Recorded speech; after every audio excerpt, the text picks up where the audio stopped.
I have a vision of the culture war. That you actually have these digital media outlets in New York that are fighting as hard as they can to smear people and push this narrative in an effort to sway normies onto their side. You then have people on social media and YouTube who are doing relatively similar things, although there are people who are kind of like me that, for the most part, just want to be able to have free expression and free speech. The reason I feel this way is because of this article from VOX. YouTube's 2018 Rewind is the site's most disliked video ever. The implications are huge. PewDiePie is YouTube's most popular user.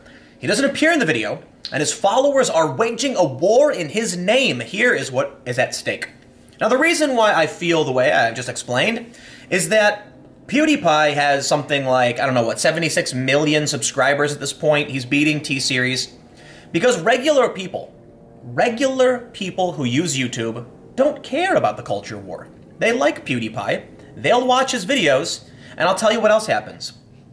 When VOX repeatedly bashes PewDiePie and his followers, there are a lot of people, 76 million of them, give or take a few million maybe, because some people may have passively subscribed or maybe dead channels. These people have subscribed to PewDiePie and they watch him. And I would say many of these people are confused because the way you describe PewDiePie doesn't reflect the way he is. It doesn't reflect what they see. So then what do you think happens? The reality is regular people don't care about this stuff. They really don't. To a certain extent, they do, right? There's a lot of people who watch political content, Fox News, etc., because they're paying attention to things like this. But how many actually care about PewDiePie? What's funny about this article from VOX? Well, it's also funny that once again, here we are talking about PewDiePie because they just won't stop. They won't. They can't stop. They're so desperate. What they're... Okay, I laughed because I just saw this. Felix Schellberg, aka PewDiePie, has lately made the news for his alignment with YouTube's growing community of white supremacists. Excuse me? Excuse me? PewDiePie's alignment with YouTube's growing white supremacy problem? Yes. VOX is crazy. And I guess I could iterate more on this idea that normies just don't care. But what they're doing in this article is they're saying basically, because PewDiePie is more popular than YouTube Rewind itself, that YouTube cannot shed itself from white supremacists. They've actually, look, there's a reason why they said his alignment, because they have to be very careful not to overtly say he is a white supremacist. I also want to point something else out. I find it very strange, and I would say that many of these people at these companies are very lucky. PewDiePie is not someone who is without resources. PewDiePie is rich. PewDiePie could fund lawsuits. I mean, look what happened with Gawker and Hulk Hogan.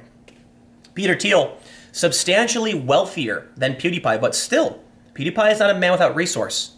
And when you see these hit pieces against people like me and Ruben and other people like Jordan Peterson, you have to wonder, why is it that the people in the intellectual dark web, they have resources, they are not without a way to fight back, why they don't? And I feel like the reason is, for the most part, there is a group of people who are opposed to this kind of regressive ideology who don't want to engage in this authoritarian behavior and probably wouldn't agree with Peter Thiel going after Gawker the way he did. Let's read through some of this story. Let's continue on, and let's learn why VOX thinks it's so damn dangerous, that YouTube Rewind failed. They say, PewDiePie resides at the center of what seems to be a growing divide between YouTube subcultures. On one side of the fight to defend PewDiePie lie many overlapping subcultures which make up huge swaths of YouTube's general populations. Its tremendous gaming communities, including Let's Players, live streamers, machinima-style editors, and vloggers.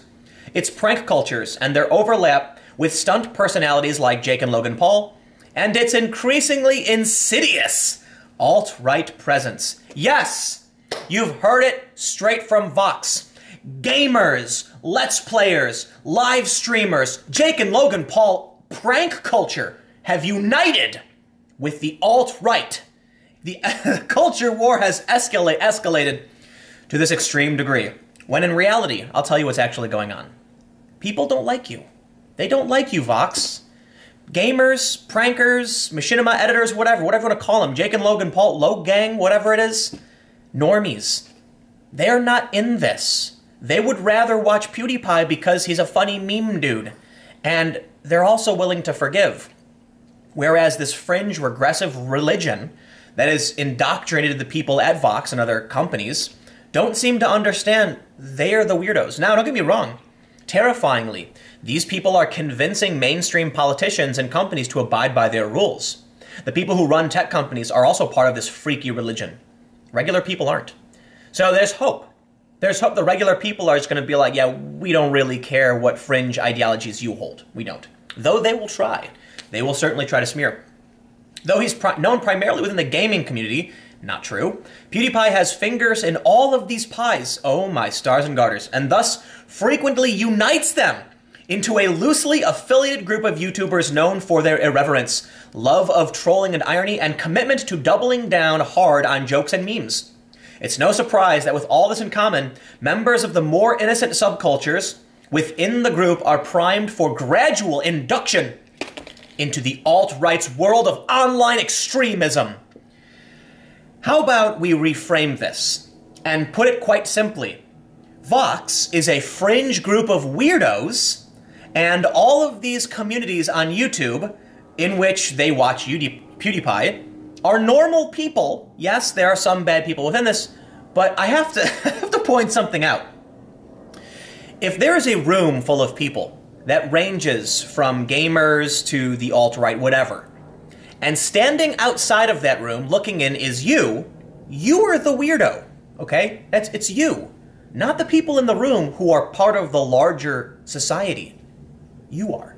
And that's what VOX is basically saying right now.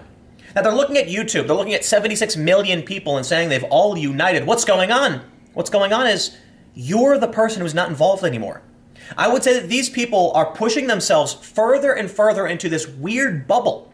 They're pushing people out as fast and as hard as they can. And I mentioned this before. I'm on the left. I'm in this room with these lefties, but they want to make sure I'm not in that room. In fact, funny thing happened. On Reddit, someone posted this photo of me to an alt-right bashing subreddit, which is funny because I'm no fan of the alt-right or ethno-nationalism. And someone tagged me saying, hey, you know, come in here and look at this.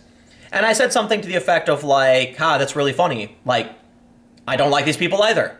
And so people started asking me questions, but someone said some rude things to me, and I said, why wouldn't you just try to be allies, right?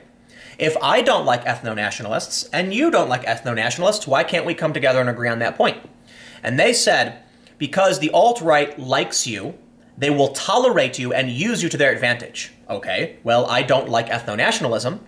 So then they said something to the effect of, I should put it this way, basically, they would prefer that I work with the ethno-nationalists than to work with them against ethno-nationalism. It is a strange paradox that these people find themselves in. VOX is treating the bulk of the YouTube community as others and acting like, let's just call it what it is.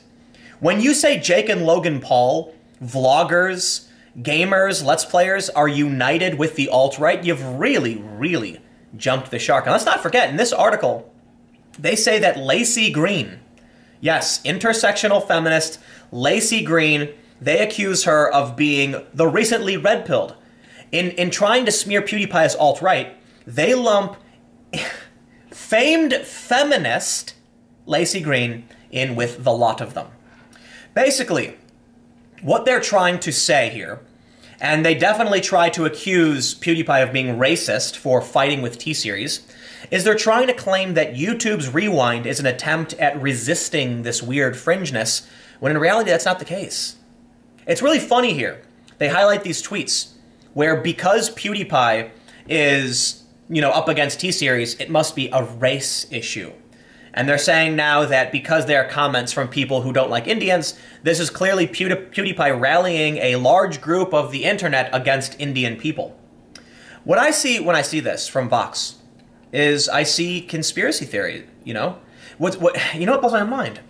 I think there will come a point where the investors in these companies realize it was a mistake. That they're basically funding fringe conspiracy websites that exist outside the mainstream. It's true. Don't get me wrong, I think these fringe weirdos are gaining traction within the mainstream. They have a lot of power there for sure, because media is scared of them. But it's because big companies invest in companies like VOX that this belief exists. But at some point, you have to realize that when VOX claims everyone on YouTube, for the most part, including Jake and Logan Paul, have united with the alt-right, something stinks. I don't know. I just wanted to rant on this weird idea and VOX's stupid article. I've got more stories on this channel, so stick around and they will be up shortly.